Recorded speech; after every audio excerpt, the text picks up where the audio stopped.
अस्सलाम वालेकुम जी, क्या हाल चाल है। उम्मीद है मेरी तमाम बहनें ठीक होंगी। आज मैं जो नावल अपलोड करने जा रही हूँ उसका नाम है अजीम औरत। आज वो बहुत खुश थे क्योंकि इनकी बड़ी बेटी ईशा की शादी का दिन था। खुश तो फरीहा रफ़ीक भी थी कि उन्होंने आज पहले फ़र्ज़ से सब दोष होने की तरफ कदम बढ़ाया था, मगर खुशी के साथ साथ इनका दिल छोटा पड़ रहा था क्योंकि इनके दोनों बेटे बाहर थे और बहन की शादी में नहीं आ पा रहे थे और इस शादी का इंतज़ाम इन्हें तनहा करना पड़ रहा था। वो तैयार हो रही थी, रजब रफ़ीक अहमद कमरे में दाखिल हुए थे। इनकी आंखों में हमेशा की तरह अपनी बीवी के लिए सताश थी। फरीहा रफ़ीक इन्हें देखकर मुस्कुराई थी और मोहब्बत से तैयार होने का कहा था। हाँ यार, शादी का ये काम ख़त्म ही नहीं हो रहे, 2 घंटे से तैयार होने का सोच रहा हूँ, लेकिन लगता है इसी तरह मिस्टर जलूल बनकर शामिल होना पड़ेगा। अरे ऐसे ना करें, ईशा क्या सोचेगी, चले जाएं, मैं तैयार हूँ, बाकी काम मैं देख लेती हूँ। रफ़ीक अहमद मुस्कुराए। मुझे यकीन है तुम सब कुछ मुझसे बेहतर देख सकती हो और संभाल सकती हो। फरीहा ने इनके कंधे पर हाथ रखकर जज़ब से कहा, हाँ मैं सब कुछ बेहतर तौर पर संभाल सकती हूँ, लेकिन ये सिर्फ इस वजह से है कि मुझे हर घड़ी आपके साथ होने का गुमान रहता है। वाह, सिर्फ गुमान। रफ़ीक अहमद ने पीछे से इन्हें कंधों से थाम लिया था। गुमान नहीं, मैं वाकई तुम्हारे साथ रहता हूँ। अच्छा बस आज के लिए इतना काफ़ी है, बाकी फिर कभी सही। रफ़ीक अहमद कहका लगाकर हंस पड़े थे। मोहब्बत की इतनी नाकदरी मैंने आज तक नहीं देखी। वो हंसते हंसते मुड़े और इनकी आंखें एक तस्वीर पर आकर ठहर गईं। इनकी हंसी एकदम से जैसे किसी अफरीयत ने पी ली थी। रफ़ीक अहमद की निगाहें भी इनके नज़र के ज़ाविये के साथ साथ चलते चलते इस तस्वीर पर जा रुक गई थी। ये एक शादी की तस्वीर थी, लेकिन इसमें रफ़ीक अहमद किसी और परी बैकर के साथ खड़े थे। कितनी बार कहा मैंने बाकी चीज़ों की तरह इस तस्वीर को भी स्टोर रूम में रखवा दो, लेकिन तुमने आज तक नहीं मानी मेरी बात। फरीहा रफ़ीक मुस्कुराने लगी थी। ये एक हकीकत है और हकीकतों से नज़रें नहीं चुराई जा सकती। मुझे इस तस्वीर से कोई उलझन है, ना ही आईने से कोई प्रकाश। रफ़ीक अहमद कुछ बोले बगैर कपड़े लेकर वॉशरूम में चले गए थे और खुद बाहर निकल आ गई थी। फिर इंतज़ामात देखते देखते वह अहकामात दे रही थी जब किसी की मजबूत बाहों ने इन्हें जकड़ लिया था। हाय बार्बी डॉल, कैसी हैं आप। वो एकदम हंस पड़ी थी, लेकिन इनके चेहरे पर फैलते हुए वाली खुशी दीदनी थी। तुम दोनों कितने छोटे हो हारून, सिर्फ मैं नहीं ज़ारून भाई अभी कम नहीं है। ज़ारून फरीहा रफ़ीक के गले से झूल गया। नहीं तो माम, ये झूठ नहीं था, मैं ये हरगिज़ नहीं आ सकते, लेकिन ये हारून द ग्रेट इमोशनल करने का इतना माहिर है कि इसने दौलत और रिश्तों में से किसी एक को चुनने की बात की। तो फिर मुझे ये वोट आपके और ईशा के हक में कास्ट करना पड़ा था। बहुत से काम पेंडिंग में डाल कर आए हैं हम दोनों। फरीहा रफ़ीक मुस्कुराने लगी। दोनों में सरमुख फ़र्क नहीं था। दोनों ट्विन्स थे और आदातो तबार में भी एक जैसे थे। पढ़ने के लिए बाहर गए थे, मगर आप एक मल्टीनेशनल कंपनी के साथ मिलकर रफ़ीक अहमद के बिजनेस को चार चांद लगा रहे थे।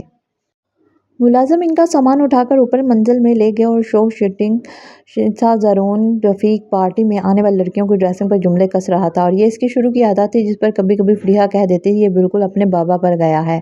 ज़ारून हमेशा ऐसे अपने कॉलर रगड़ता हुआ एक सी बात कहता, पापा जैसा डैशिंग होना मेरे लिए काबिल फ़ख्र बात है। इसने कैमरा मैन से मूवी कैमरा ले लिया था और सिर्फ एक लड़की की मूवी बना रहा था। हारून ने यह बात फरीहा को बता दी, तभी वो सारे काम छोड़कर इसके करीब आ गई थी। हलीमा, हुलिया देखा है, बिल्कुल भूत लग रहे हो। लड़कियां इस भूत पर ही मरती हैं माम। अगर आपके हुक्म का पास ना होता, कब का 2-4 गोरियों को पटाकर आपकी बहू बना चुका होता। वो मुस्कुराने लगी। लड़की है तो अच्छी, कहो तो तुम्हारी बात चलाऊं। ज़ारून ने कानों को हाथ लगाए। अगर मेरी पसंद को इसी तरह अहमियत देती रही तो एक वक्त आएगा इस घर में मेरे और आपके रहने की जगह नहीं बचेगी।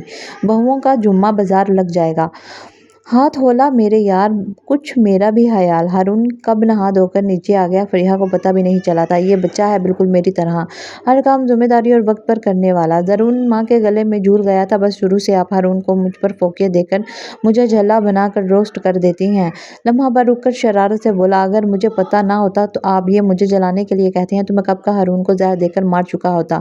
फरीहा के चेहरे का रंग उड़ गया। उन्होंने ज़ारून की बाहों से खुद को आज़ाद करवाया और गुस्से से देखा। बोलते हुए सोच समझ लिया करो क्या कह रहे हो। नहीं, ज़ारून का चेहरा उतर गया। मजाक कर रहा था। आप जानती हैं मैं हारून से कितनी मोहब्बत करता हूँ। मगर फरीहा जवाब दिए बगैर उठकर अपने रूम में आ गई थी। वो जिस कुर्सी पर बैठी थी वहां से वो तस्वीर साफ नजर आ रही थी, जिसमें रफ़ीक अहमद किसी और परी पैकर के साथ खड़े थे और ये शादी के जोड़े में खींची तस्वीर थी। वो कामों में मसरूफ थी जब रफ़ीक अहमद इनके करीब आए थे। कल इन्होंने अपनी ज़िंदगी की बेहतरीन शाम मनाई थी, अपनी शादी की सालगिरह, और आज फरीहा तेजी से इनके सामने से गुजर रही थी। जब रफ़ीक अहमद ने इनका हाथ थाम लिया था, यूँ मत करो फरीहा, तुम जानती हो मेरे लिए तुम्हारी नाराज़गी क्या मायने रखती है। फरीहा ने मुड़कर कातिल नज़रों से इन्हें देखा, फिर सरसराते लहजे में कहा, मोहब्बत का जिक्र करके खुद को और मुझे शर्मिंदा मत करें। पहले मुझे भी लगता था मैं वाकई मोहब्बत को पा चुकी हूँ, लेकिन अब लगता है मैं तो आपकी सच्ची दहलीज़े दिल के बाहर खड़ी हूँ। ऐसा नहीं है बाहुदा, ऐसा नहीं है जो तुम मेरे लिए वो अनिला हरगिज़ नहीं हो सकती। फरीहा ने तंज से मुस्कुरा कर इन्हें दिखा। बिल्कुल यही जुमला, और ये जुमला तुम अनिला से भी कहते होगे, मैं जानती हूँ। इस इमोशनल ब्लैकमेलिंग को मेरे भैया भी अरसे से यही गेम खेलते आ रहे हैं, और वो दोनों औरतें अपनी अपनी जगह खुश हैं। जो जवाब ना सिर्फ इसी का है, इसी की मुट्ठी में कैद है। लेकिन आपको पता है, इन्हें मोहब्बत सिर्फ उस लड़की से थी जो इनके कॉलेज के ज़माने में इनके साथ पढ़ती थी, जिसके साथ जीने मरने के उन्होंने ख्वाब देखे थे। इतने बड़े बड़े मोहब्बत भरे हाथ लिखे थे, बल्कि आप भी लिखते हैं और जला देते हैं। इसलिए मोहब्बत की बात मत करें। मत के लिए हर एक ऐसा दिलफरेब झूठ है जिसके लफ्ज़ों की तासीर आहिस्ता आहिस्ता किसी सहर जादू की तरह और बढ़ती जाती है। फरीहा, मैं खुद नहीं जानता तुम जैसी बीवी के होते हुए मैंने इसे तुम पर फोकियत क्यों दी। फरीहा रफ़ीक सोफ़े पर बैठ गई थी। हैरत है, आपको नहीं पता आपने इसे मुझ पर फोकियत क्यों दी। शायद आप कल की फ़ोन कॉल भूल गए जिस पर इसने आपको औलाद की गुड न्यूज़ दी थी। रफ़ीक अहमद ने सर झुका लिया था। कुछ लम्हे खामोश रहे थे, फिर उठकर इनके पास आ गए थे। फरीहा, वो हमारे बच्चे होंगे, हम दोनों मिलकर इनकी परवरिश करेंगे। हमारी ज़िंदगी एक मुकम्मल ज़िंदगी लगती है, लेकिन खामोश घर और तन्हाई ठेस देती है। तुम जिस तरह हंसते हंसते चुप हो जाती हो, क्या मुझे इसका अंदाज़ा नहीं है। फरीहा ने दिल में सोचा, क्या कभी रफ़ीक अहमद ये सोचेंगे कि इस हादसे के बाद वो हंस भी सकेगी। औरत सब कुछ बर्दाश्त कर सकती है, लेकिन सोच नहीं। अम्मा कहती थी, सोच चून चून तांबे पीतल का परादा जिससे बनने वाली चीज़ें इंतहाई कमज़ोर होती हैं की हो तो वो भी बुरी लगती है। मगर रफ़ीक अहमद मर्द थे, और मर्द की मोहब्बत कोई ढकी छुपी बात नहीं। तेरे भाई भी इस समझ से गुजर चुका था, इसलिए वो और भी तरादियाँ एहतजाज करने की हालत में ना थी। तीसरी बात जिसने इनके मुंह पर चुप लगा दी थी, वो मेडिकल रिपोर्ट के मुताबिक रफ़ीक अहमद को सारी ज़िंदगी औलाद की खुशी नहीं दे सकती थी। इसलिए अगर रफ़ीक अहमद इनकी मिन्नतें तल्ले कर रहे थे, तो ये इनके किरदार की अहमियत का लॉजिक था। कंप्रोमाइज़ का ये ज़हर इन्हें पीना ही पड़ा था। फिर ये हुआ, रफ़ीक अहमद ने ऊपर अनिला को पोषण बनाकर दे दिया, खास मुलाजमा भी रख दी। फिर पता नहीं क्या हुआ, आने वाले बच्चे की खुशी हसरत बनने के बजाय तरंग बनकर इनके अंदर तैरने लगी। हम इन बच्चों को मिलकर पालेंगे, ये फ़िक्रा कभी कभी इनको मुस्कुराने पर मजबूर कर देता। फिर जब अनिला ने 2 बच्चों को जन्म दिया, तो खुद ब खुद एक जिम्मेदारी इन्होंने ले ली। ये ज़रूर था शोर शराबा मचाने वाला। फिर अगले साल ही ईशा आ गई, तो अनिला और इन्हें अपनी सुध बुध ही ना रही। अनिला की सेहत एकदम से गिर गई थी। रफ़ीक अहमद ने औलाद में वफ़ा करवा लिया, लेकिन ये एहतियाती तदाबीर भी इनके किसी काम ना आई। जब बीपी हाई रहने की वजह से अनिला को पहला अटैक हुआ, तो वो अस्पताल में थी। जब अनिला ने इनका हाथ थाम कर दिलगीरी से कहा था, आप ही मेरे बच्चे अल्लाह के बाद आपके हवाले हैं। आपने कभी मुझे सोता पे से जलाया नहीं, जिस तरह आपने रफ़ीक अहमद को मेरे और मेरे दरमियान बांटा। ऐसा काम बहुत कम औरतें करती हैं। आप एक अजीम औरत हैं, और मुझे इस बात की खुशी है, अगर मैं मर भी गई तो मेरे बच्चों की परवरिश एक अजीम औरत की गोद में होगी। उन्होंने नीला के आंसू पोंछते हुए मद्दम लहजे में कहा था, मैं अजीम नहीं, बस मैंने इस आजमाइश को दिल से कबूल किया। तभी ये आजमाइश बच्चों की कलकारियों की सूरत में सज़ा बनने से महफूज रही हैं। यूँ अनिला घर आ गई, लेकिन फरीहा का घर बच्चों का खुद ख्याल रखती। अनिला में ईशा की पैदाइश पर कुछ प्रॉब्लम्स भी हो गई थी, जिसकी वजह से वो सिर्फ बिस्तर की होकर रह गई थी। बच्चे माँ के पास भागते भागते आते, फरीहा को बड़ी अम्मी, अनिला को अम्मी कहकर मुखातब करते। रफ़ीक अहमद खुद बेकरार से थे, और इस वक्त फरीहा को एहसास हुआ था, अनिला जो रफ़ीक अहमद के लिए है, शायद वो कभी नहीं हो सकती। रफ़ीक अहमद की नींदें उड़ गई थी। वो स्मोकिंग ज़्यादा करने लगे थे, काम में ध्यान देते थे ना खुद पर। तभी एक रात उन्होंने रफ़ीक अहमद से सवाल किया, अगर मैं मर जाऊं तो क्या तब आप इसी तरह मेरा गम मनाएंगे। क्या फ़जूल बात है ये। वो गुस्से में बिस्तर से उठकर सोफे पर चले गए थे, फिर कमरे से अभी बाहर। फरीहा के दरियाफ्त करने पर रफ़ीक अहमद ने यह नहीं कहा था, फरीहा खुदा ना करे ऐसा हो, फरीहा मैं तुम्हारे बगैर नहीं रह सकता, बल्कि मौत के नाम पर अनिला से बिछड़ने का डर इनकी आंखों में दर आया था। तभी वो फ़ौरन कमरे से बाहर चले गए थे। मोहब्बत में पुल सिरात है, इस तार पर मोहब्बत भूलने वाले आधे तन کے ساتھ منزل مراد کو پہنچتے ہیں اور پھر ساری عمر عادتاً کی تلاش میں سرگرداں حیران و پریشان خود کو پوری دنیا میں ٹٹولتے ڈھونڈتے پھرتے ہیں۔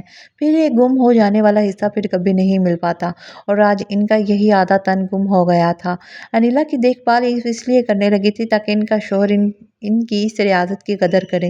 وہ عجیب طرح کی مظلومیت کے خول میں بند ہو گئی تھی۔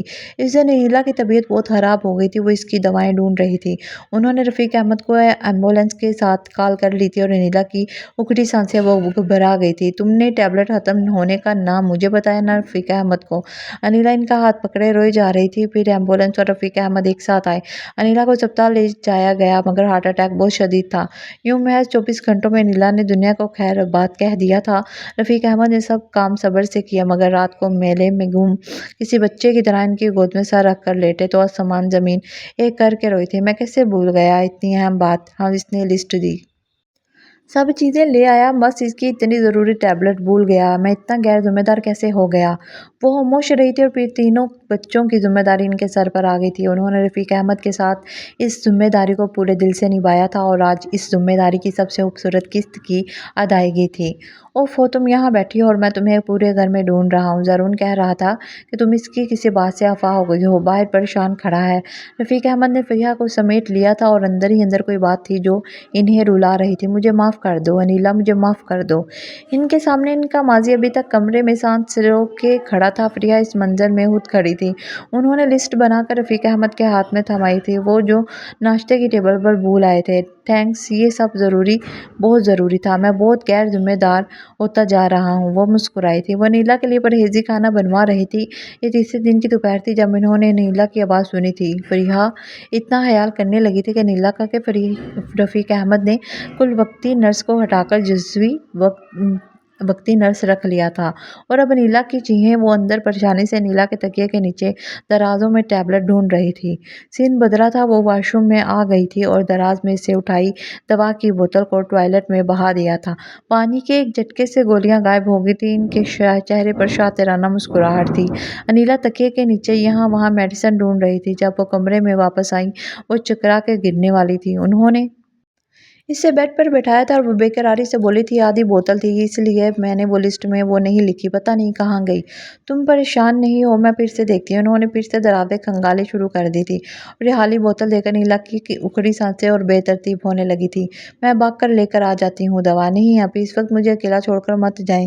کیمسٹ کی دکان کہیں قریب میں نہیں، آدھے گھنٹے میں کچھ بھی ہو سکتا ہے، گھبراؤ مت، تمہیں کچھ نہیں ہوگا۔ میں نے رفیق اور ایمبولینس کو کال کر دی ہے، جو پہلے آ گیا تمہیں ہاسپٹل لے جائے گا۔ انیلا نے سر تکیے پر مارا تھا بے قراری سے۔ انہوں نے بے چارگی سے کہا تھا، اور مجھے گاڑی چلانی آتی تو میں خود تمہیں اسپتال لے جاتی۔ مام سوری، میرا مقصد وہ نہیں تھا۔ آپ جانتی ہیں مجھے بھائی سے بالکل ویسی محبت ہے جیسے آپ کو میری مام سے محبت تھی۔ فریحہ پھوٹ پھوٹ کر رونے لگی تھی۔ رفیق دیوار سے ٹیک لگائے ترہم سے انہیں دیکھ رہے تھے۔ زارون نے ان کا ہاتھ تھام لیا تھا مگر اندر کا سفر اتنا پیچیدہ تھا کہ انہیں یہ پتہ ہی نہیں چلا کب رفیق کی باہوں کا اثار ان کے گرد سے نکلا اور کب زارون کے قریب آ گیا تھا، اور اب وہ کم سم بیٹھی تھی کوریڈور میں۔ رفیق کی بڑی بہن کسی عورت کو بتا رہی تھی، بہت عظیم عورت ہے، اس نے اپنی سوکن کے بچوں کی اس طرح اپنی ممتا دے کر پالا، کوئی اور عورت ہوتی تو کبھی ہاتھ نہ لگاتی۔ اندر فریحہ انیلا کے سرہانے بیٹھی تھی۔ مجھے معاف کر دینا انیلا، مجھے معاف کر دے، کاش مجھے بانٹنا آ جاتا۔ کاش میں نے جو صبر کیا اس صبر کے راستے پر نہ ڈگمگاتی، نہ کھاتی، نہ گرتی۔ لیکن لوگ جب مجھے عظیم عورت کہتے ہیں تو میری روح پر تمغہ چابک کی طرح لگتا ہے، نیل و نیل کر جاتا ہے مجھے۔ اتنا کیوں رو رہی ہیں مام؟ ہارون نے بھی ان کے گرد اپنی باہیں پھیلا دیں۔ بیٹی رخصت کرنا کوئی آسان کام ہے؟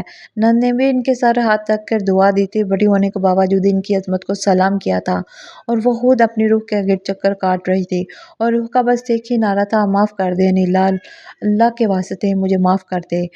رفیق احمد صرف تیرے ہیں، آج بھی، کل بھی، ہمیشہ۔ میں نے تیرا حق ہمیشہ بچا کے رکھا ہے، بس زندگی اس ریاضت کے بعد مجھے معاف کر دے۔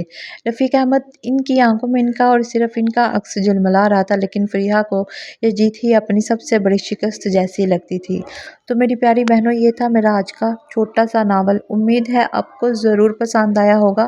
لیکن اگر زندگی میں کبھی آپ کے ساتھ، اللہ نہ کرے کبھی ہو، لیکن اگر آپ کو کبھی سوتن کو برداشت کرنا پڑے تو یہ سوچ کر ہی برداشت کر لیا کرنا کہ یہ اللہ کا حکم تھا۔ امید ہے آپ کو میرا یہ ناول ضرور پسند آیا ہوگا۔ میرے چینل کو لائک کیجیے، سبسکرائب کیجیے۔ شکریہ۔